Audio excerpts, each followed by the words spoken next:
في جيدها حبل من مسد الله أكبر لا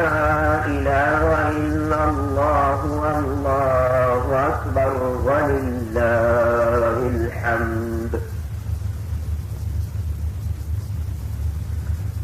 صدق الله العلي العظيم. د قرآن ګرانو اوریدونکو مبارک سورت لهب بلل کېږي. لهب سرو لمبو ته ویل کېږي. دغه سورت په مکه مکرمه کې نازل شوی دی. 15 آیاته او یوه رکوع لري. وروسته تر سورت د الحمدلله نزول شوی دی. ګران ورونو، د تبت یدا د سورت اصلي شانزول یعنې د نازلېدو سبب یې دا و کله چې آیات صرف د وانذر عشیرتک الاقربین راغی، یعنې خدای و حبیب ته وفرمیل چې یعنې به ته ولاړ اول تر ټولو د مرګ خپل خپلوان او اقربا د اسلام و مقدس دین ته یې راوبوله. نو کله چې علیه السلام مبارک د صفا غره ته وختې او غږ وکړي چې قومه د عبدالمطلبه، یا بني فهره، یا بني عبدالمطلب، یا بني هاشم، دې قومو ته یې خپل ورزاد کړل. کله چې د ده خپل خپلوان، دوستان او نږدې اقارب د علیه السلام راجمع شول، نو د اسلام لوی پیشوا دوی د ایمان او د دین څخه خبر کړل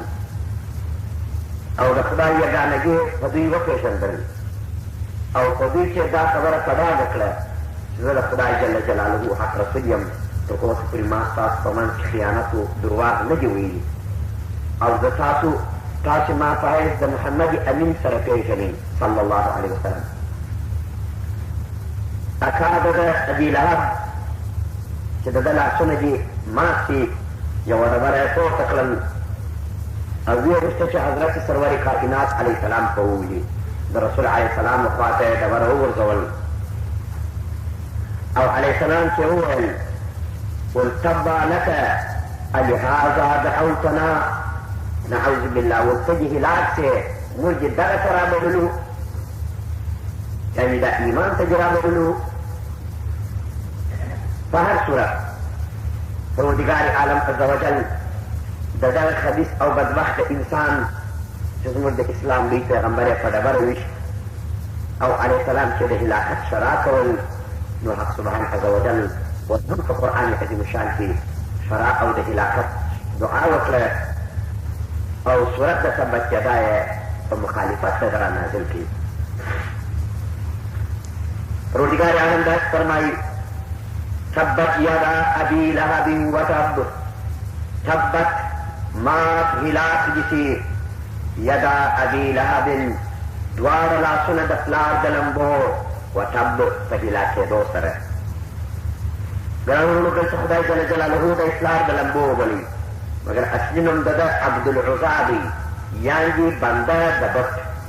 د په خپل ځان باندې عزا، لات، منات، عزا دا د دوی درې بوتان وه، نو د پر ځان باندې نوم د عبدالعزا ایښی. دا چې ده همیشه د دوزخیانو او د نافرمانانو انسانو اعمال کول، خدای جل جلاله وده ته لقب د اور د دوزخ د لمبو پلار لقب ورته ورکړي. خدای فرمایي ما اغنا عنه ماله وما کسب، دفه به نه کړي له ده ته دغه هلاکت کوم چې دا خدای جل جلاله د ده دپاره لازم وبلي، څه شي به دفه نه کړي له ده څخه دغه مال په ذریعه د اولاد او د هغه کسب چې دی کسب کړی دی چې مراد ځینې کسبه څخه هغه کسب د اولاد وي، څه شي به دفه نه کړي، عذاب د خدای به ځینې دفه نه کړي. نو به څه په وشي؟ سیصلا نارا ذات لهب، ژر دی چې دا بدبخته به د آخرت په ورځ و هغه اور ته ننوځي چې خاوند به د بدو لمبو وي. نه یوازې دی بلکې وامرأته مانجنه د ده هم ورته د لمبو نه نږدې چې مانجنه د ده عورا نومېدله لعنه چې دا خور د ابو سفیان او عمه د معاویه رضی الله عنه وه. دې څه کړي وه چې اور ته ننوځي. دا د علیه السلام سره ډېر سخت ضدیت درلودې. د دوی کور د علیه السلام د کور ته ډېر نږدې و. دې عورا بدبختې لعنې به همیشه د زوزو هغه تر ناوخته او کله کله به دې بدبختې اور بل کړي وو او تودې ایرې به د رسول علیه السلام مبارک په سر باندې پاشلې. خدای تعالی جل جلاله فرمایي وایي وامرأته دغه عطف دی پر سیصلاها هم باندې یعنې ننوځي دغه رقم مانجنه ده هم و اور ته د دوزخ. کومه مانجنه حمالة الحطب هغه حماله چې یعنې بارونکې ده د زوزانو حافظ چې برات د هغه څخه هغه زوزان وه چې دې د علیه السلام په لاره کې غورځول. او یا مراد دې د حمالة الحطب څخه یا مراد دا ده چې داخله به چې دغه مانجنه ده د اورا یا بل نوم یې ام جمیل و چیرې و اور ته د دوزخ به داخل شي. دا څوک وه؟ حمالة الحطب وه چې حماله معنا وړونکې وه. الحطب د چغلۍ یوه ډله د مفسرینو وایي دا چغلۍ په منځ کې د دوو کسانو په وړلو په منځ کې چې د یوه څخه بل ته د بله څخه بل ته چغلۍ وړي. دا داسې مثال دی لکه د زوزانو او د لرګو چغلې. نو څه په کوي؟ لکه د دوو په منځ کې چې اور بلې وي آخر خپل ځان پخپله پکښې اچوي. ځکه د عربو په اصطلاح کې دا حمالة الحطب د دوی د اصطلاح سره یو لفظ دی. د دوی اصطلاح کې دغه چا چې د دوو کس په منځ کې جنګ او چغلې جوړول شر به یې جوړاوه د یوه څخه به بل او د بله څخه به بل ته راتلل. دا د دوی په اصطلاح کې حمالة الحطب و هغه ته ویل کېدله. لکه چې محقق هم داسې وایي میان دو کس جنگ و چون آتش است سخنچین و بدبخت و ریزم کش است کنند این و آن خوش دیگر بار و دل و اندر میان کور و بخت و خجل میان دو کس آتش افروختن نه عقل است و خود در میان سوختن. محقق وایي وایي په منځ کې د دوو کسانو اور بلول دا فقط لکه لنډګي چې راچلوي. محقق وایي په منځ کې د یوه ته یو قسم ورتلل بل قسم ته راتلل. یعنې دو کس آتش افروختن په منځ کې د دوو کسانو اور بلول نه عقل است و خود در میان سوختن د عقل نه دی خپل ځان په منځ کې پخپله سوځي. ګرانو ورونو خدای تعالی جل جلاله د دې د وجود حکایت را داسې هم کوي چې فی جیدها حبل من مسد وایي هر دا چې په غاړه کې د دې به رسۍ وي له مضبوطو اودل سویو یا پیچل سویو څخه د خرما د تنو. دا د خرما د تنو څخه دا کارونه جلا کول او دا به دې مضبوطه پیچله د هغه څخه یو رسۍ جوړوله او هغه رسۍ به یې په غاړه کې اچوله. دا د وړله زوزانو ته دپاره د دې چې په هغه زوزانو باندې علیه السلام مبارک اودس مات شي. همیشه به دوی دا کوي. که تاسو په عظیم شان قرآن کې فکر وکړئ ډېر ځینې آیاتونه د ابي لهب په باره کې او د ده د منجنې په باره کې نور هم نازل شوي دي. ځکه چې د دوی لوی فعالیت دا و هر چیرې چې به د اسلام ستر پیشوا پر لمانځه باندې درېدی نو دغو بدبختانو به ډبرې را اخیستلې او رسول علیه السلام به یې په ډبرو باندې ویشتی په عذاباوه به یې. خصوصا دا کافرې به ډېر کوښښ په دغه کې کاوه چې علیه السلام دې چیرې دي په لمانځه باندې نو تلل به ونعوذ بالله تا زموږ په باره کې شعر نازل کړی دي چې موږ ته مړ کړی نه یې که دې پرېږدو. شعر به دغه تبت یدا بدله من خلفهم صدا. خدای تعالی په قرآن شریف کې فرمایي چې ستاسو په شا باندې هم دیوال دي په مخکې به هم دیوال وي او دوی به لا یبصرون وي لیدلی به نه شي. دوی درو سرو یعنې مانجنې مېړه او اولاده د دوی درو سرو حالت داسې قسم ته ورسېدی. ورونو تاسو پوهېږئ چې ابي لهب د رسول علیه السلام اکا و او په اکاګانو کې هغه ډېر سرکشه نافرمانه جاهل انسان و.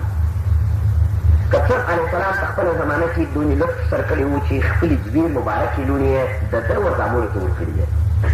یوه حضرت بیبي رقیه رضی الله عنها او بله حضرت ام کلثوم رضی الله عنها. یوه د ده یوه زوی ته چې عتبه نومېدی بل او بل زوی ته چې عتیبه نومېدی دا یې ورکړي وې. نو تاسو ګران انډیوالان به دلته د دیني نګاه څخه زما سوال وکړي چې د یو پیغمبر لوڼې و کافر ته څنګه روان وې. ګرانو ورونو په پخوا شریعت کې تر څو پورې چې حرمت د کافر و مسلمان ته د مسلمان ښځې و کافر سړي ته تر څو چې آیاتونه د هغه نازلېدل دا روا وه چې مسلمان سړي به د کافر لور کوله، کافره ښځه به یې کوله. اوس خو دا د نده روا او د الله آیاتونه بیا راغله. همدارنګه د مسلمان لور روا وه و کافر ته، نو په هغه زمانه کې هغه ښه کافر یې نو چې ورنږدې وو و علیه السلام ته ابي لهب، نو ځکه علیه السلام خپلې لوڼې چې پیغلانې شولې بالا یې د ده ور زامنه ته ورکړې. ابي لهب چې د علیه السلام په ضد همیشه حرکت را روان کړي وو، همیشه یې دوی ځایلاوه، بلکې دا ټوله قریشو پر علیه السلام ته جلا ورکوله. قریش ته به ورغلې چې زما وراره دي، زه درته هم مړی کوي، زه درته هم بیا وهي، زه درته هم شکنځه ورته وکړي، ده به هم کوله. په اصلا په سر کې قریشو علیه السلام ته لاس نه دی اچولی. علیه السلام به همیشه چې تبلیغ النساء کاوه، دا قریشو به ابو طالب ته راتلل ورته ویلي چې دا هلک منې کړ، دا پیغمبر منې کړ، د نبوت کې لاس واخلي. ابو طالب د هغو په خبرو باندې بات نه کاوه. نو کله چې ابو طالب له دنیا څخه سترګې پټې کړې د علیه السلام اکا، نو دی پاس په ابي لهب. ابي لهب ته خلق راله، ول ابي طالب خدای منې نه کوي، ای ابي لهب څه کوې؟ څه ده ورته زه دښمن یم. اوس نو دی ما ته پاته شو، د دې دپاره چې خلق په پوه شي چې ابي لهب د رسول علیه السلام دښمن دی. نو اولین وارې د ډبرو اولین پلونو لړېدل ابي لهب کوي. دا یې ځکه وکړه چې قوم ته دا وښکاره کړه چې زه پر دا وراره قطعا نه یم ولاړ، هر څه چې پکوي. د هغه وهلو کیسه د معراج په کیسه کې تاسو ته تېره شوې ده چې په هغه ورځ علیه السلام ده په ډبره وویستئ، ډېر یې سخت ووهه. نو هغه شپه وه چې علیه السلام مبارک د ام هانیې کور ته ولاړو او مبارک بدن یې ټکور ټکور و. ابي لهب وهلی و چې په هغه شپه باندې پروردګار عالم جبریل امین پسې راولېږي او زموږ پیغمبر کې معراج وکړي چې دا بس دورې پرېښولي. نو واچې پس ده دغه ابي لهب له وهلو څخه چې هر قدر یهود دا کافرانو په وهلو شروع کړې ده، هغه یې د ابي لهب په امر، د ابي لهب په متابعت، د ابي لهب تر مشرۍ لاندې او د ابي لهب اصلي عارضو دا وه د دې بدبخته زه اکا یم، نه غواړم چې دا وراره باید تر ما مشر سي یا غټ سړی سي یا پورته سي یا قوم یې ومني. ولې خبره خو د هغو ورځو د حسده را شروع وه چې عبدالمطلب لاس زامن درلوده. تاسې دا تاریخ ته د اسلام متوجه سي چې په لس زامنو کې یو ابي طالب و، یو ابي لهب و، یو عبدالله و چې پلار د رسول علیه السلام. په هغه زمانه کې دغه نورو ورونو د عبدالله سره چې پلار د علیه السلام چې بغض یې سره درلود. بیا نو چې د علیه السلام میراث علیه السلام مبارک دا نیکه ډېر نازاوه، عبدالمطلب نازاوه. حتی همیشه چې به یې دغه زامن راغله چې د علیه السلام اکاګان سي چې کتل د رسول علیه السلام په ځای د عبدالمطلب ناست، پر اوښ د عبدالمطلب بس و، پر آس د عبدالمطلب و، چوخه د عبدالمطلب یې اغوستې وه. ته به عجبه دا د مړې د پلاره بد راته هغه خدای مړ کړي ځینې خلاص، اوس یې د دوی راته ناستې چې زموږ وراره سي. نو د اکثرو اکاګانو بد نه، اما څو اکاګانو یې ژر ایمان پر راوړي، لکه حضرت عباس هم و، لکه حضرت حمزه هم و، دې نو ایمان راوړي. او یوه اکا علیه السلام ډېر ساتي چې ابي طالب دی تر پایه پورې ساتي، وایي ایمان نه در باندې راوړم، ما ته شرم دی چې په سپینه ژبه پر کشر والا ایمان راوړم، لیکن هر کې یې ساتم دي، ډوډۍ یې ورکول، عزت یې ورکاوه. حتی چې علیه السلام به تر مانځه درېدی ورته ویل چې ته بېغمه لمونځ کوه، زه شاوخوا ګورم. حضرت علي کرم الوجوم د ابي طالب زوی دی چې علیه السلام ته ورکړي. علیه السلام ته دا زما کشر زوی چې ستا ته وي که چا وهلې بیا به دی ما ته خبره ده. او پس دغه اکا دغه نو علیه السلام په ضد باندې حرکت وکړي تر څو چې ټول قریش یې داسې ورته تیار کړه چې هر چیرې به علیه السلام ته وي هغو به یې ښکنځل ورته کول یا به یې برابر وي. نو د دوی د اوسو حالت داسې اوس نو درې څوک دي، یو دی دی، یو مجنه ده، یو یې زوی دی. زامن یې دلته دوه وایه چې د یوه حال بیا تاسو ته واورو. وایي کله چې سورت تبت یدا نازل شو نو ابي لهب خپل عتبه زوی راوغوښتي، لعنت ربي پر ده. ورزه بیبي ام کلثوم ستا څخه ده، که غواړې چې خدای مو رسول راضي کړي نو هغه دی هغه نجلۍ نازوه، او که غواړې چې لات و منات او ما راضي کړي نو به دغه نجلۍ سره د اوسه طلاقه یې سخته دې وهې او پر اوښ دې سپره د مکې و الکانو ته به هغه اوښ وښیې. کله چې دا اوښ روان وي د مکې کوچنیان دي، لکه د کوچنیانو ادب چې دی د اوښ څو ته دي لنګوټه یې ډوبټه واچوي، اوس چې وتورېږي دا به ګزاره سي حملداره هم ده شاید مړه به سي. څوک چې د چا په قدر نه پوهېږي د محمد علیه السلام لور وګوره، ټول کور خراب یې، او د دوزخي زوی نو خو د رسول سلام نور چا ته رسېږي چې ستا په کور ده ته ورته سرویه کړه داسې د اوښه واچول طلاق یې کړه ولو زویه که غواړې چې زما زویه زما پر رو روان شې نو لار دا ده چې ځې به علیه السلام حضور ته به درېږې دا د نور طلاق یې د مخ ته اچې او پرتوکۍ به په مخ باندې راځي دا د ابي عتبه د ابي لهب زوی ورغی د اسلام لوی پیشوا ناست و دغه له خپل د خولې څخه ورته ناړې ټولې کړې او د علیه السلام په خوا ورتو کړې کله چې تو کړې دغه ناړې د ده د خولې را جلا شوې لږ بېرته سرخ و لمبه یې ته وکړه د ده پر برېتو مخ و ژړه ټول یې ور واخیست ځکه حضرت مولانا صاحب وایي چراغی را که ایزد برفروزد هر آنکه بپزند رویش بسوزد محمد علیه السلام د خدای سراج المنیر پیغمبر و څوک چې دا چراغ وژني څوک چې دا د پیغمبري عظمت و مقام د ده دین وژني چراغی را که ایزد برفروزد هر آنکه بپزند رویش بسوزد که منځ په کې لګې مخ په بل ده کې هر آنکه تفزند رویش بسوزد علیه السلام ورته وکتل هلکه تا خو زما په مخکې بېادبي وکړه او زما د لوره سترګې داسې وزته وکړي چې وجې وهل وجې ټکول په اوښ دې ګزاره کړل تر څو چې هلاک شو نو فقط خدای چې خدای دې خپل د سپیانو څه یو سپی پر تا باندې مسلط کړي زه نور هېڅ نه وایم ګرانو کله چې ابي لهب په تجارت و شام ته تلي نو دا خپل د زوی څه نه ارامه و او پر علیه السلام یې توکلي دي او علیه السلام شورا ورته کړې ده او علیه السلام پیغمبر دی د علیه السلام شورا قبوله ده په دغه هم پوهېدي لیکن جهالت نه ولي درنو زارو دغه کفر ته کفر اناد وایي کفر اناد دغه وي څوک څوک پېژني په حقیقت یې پېژني او نیم اوس زارو نو په شپه په یو ځای کې واوښتله دا تجار شاوخوا ګرد پر راټول شوله دوباره ابي لهب ورته زه ستاسې سردار مشر یم نن زما زوی تاسې وساتئ زه نن شپه ډېرېږم چې په دغه دشت کې هغه د پیغمبر شرا د ده په حق کې قبوله نه شي دغه مې په پوهېدل نو یې شاوخوا تجار پر دې زوی پرېیستل چا په لاس یې لرګۍ وده چا په لاس یې توره ورکړه زه یې په منځ کې پرېیست دم تر سهاره پیره پر کول شرم شي ونه خوري ایوان یې ونه خوري وایي د ښار د باندې لږ دغه عاجز پیان شي دا کوچنیان یې وویټه کوي د بارانو د اجرو ته ووځي دشتو ته ووځي څوک شی نور اچي دغه بېکاره سپیانو څخه چې ډېر الوتکه ولې د خلقو څخه هم خوړلې وه وایي په یو کونج کې پروت دی بیخي د کار هم لیدلی خطاب ورته چې سپیه څنګه یې زما د دوست د دښمن دپاره د څیرلو او د وړلو دپاره یې څنګه یې ښه دی لکه زمری ودرېدی خپلې منګولې جګ کړې ودي لا ولو که زوړ یم ډېر یې وهلی یم خلکو ډېر یې د کاره ایستی یم بیا هم الهي ستا د دوست دښمن چې ستا پر پیغمبر یې ټوکلي دي زه داسې راپورته کولی شم چې تر زمري هم ډېر وشتلی یم دا ثوابي کار خدایه ما ته راپرېږده نور خدمت کې مې نه دی کړی وایي دغه ټول دغه ته شاوخوا پر راګرځېدلي وه دغه پلار یم خدای نعلي ورته مردار کړي سترګې ورته پټې کړې په ناست دغه سپی راغی دغه سپی په دغه قوت باندې دغه سړی واخېستې د منځ یې یووی د یو شیلې په منځ کې پرله سوي کړي حتی کتاب اوس چې دا غوښې وخوره و الهي غوښې ما ته مردارې دي ستا پر حبیب یې ټوکلي دي سپي یې غوښې نه خوړلې بلا دې د دغسې سپو پر دغسې ګمراهانو کافرانو وګرځېد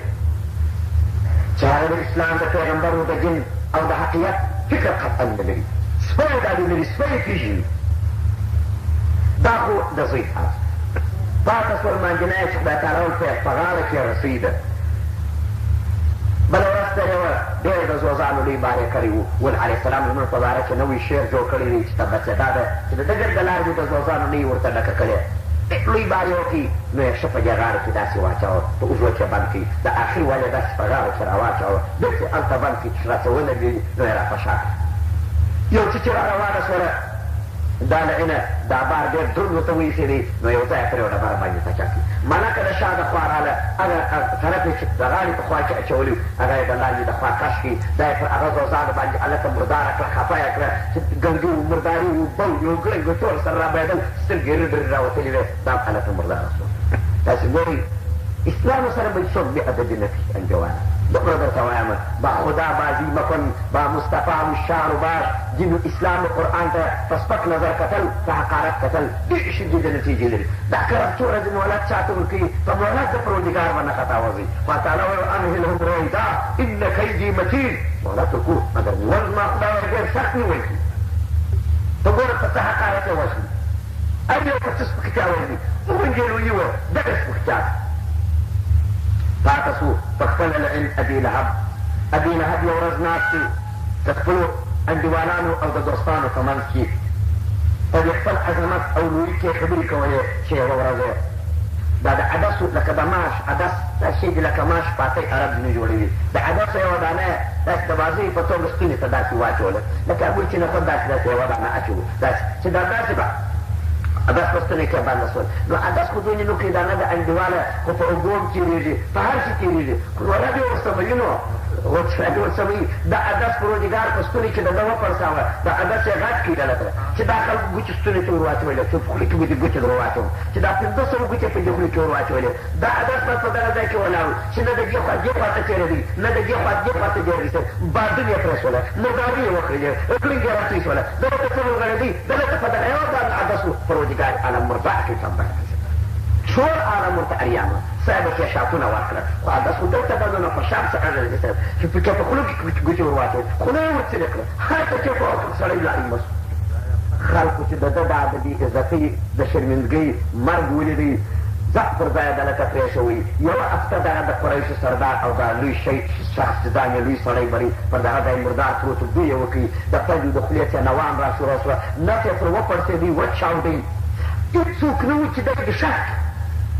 شهید خلا دا واوري وبالاخره اووه کسه سودانیان په پیسو باندې کرایه کړله د ده په غاړه کې چې اغلم په ډېر زحمت سودانیان نږدې شوله ورته د ده په غاړه کې خپل د ټینګ اچولي وې ټولې اوږدې رسویې پیدا کړلې دا یې واچولې په اووه کسو دی لکه خر پړسېدلي وو د مکې په بازار کې اچوي وایي د مکې خلکو خپل دغه شخص لیدی خلک خو نو ته پوهېږې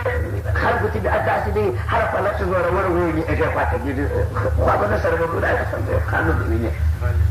چې ویلي دی چې دی دغه سپرنګزردۍ مردار سو په شرمندګۍ وایي د دغه ځای چې کشاوه تر هغه ځایه پورې چې دی وایي وایي کوچنیانو نورو ښځو په ډبرو سمدلاسه ویستې سمدلاسه دا هغه څوک دی چې دا نو د قوم مشر وسپېژني تر څو چې دی په ډبرو سنګسار کړي مردار یې کړي دا د دغې ډبرې کسات وایي چې یوه ډبرې علیه السلام ته غورځولې وه دغه مردارېدل مات شوله هغه د ډبرو باران و هغه ماجنه او هغه زوی نو تاسو پوه شئ چې الله جل جلاله خپلو دشمنانو او د اسلام او د قرآن دشمنانو ته دغسې سختې جزا ورکوي نو ځکه صورت د تبت یدا تاسو په داسې شکل نن په دغه آیات کې ویلي چې د ده د مانجنې او د ده ټول بیان یې وفرمایه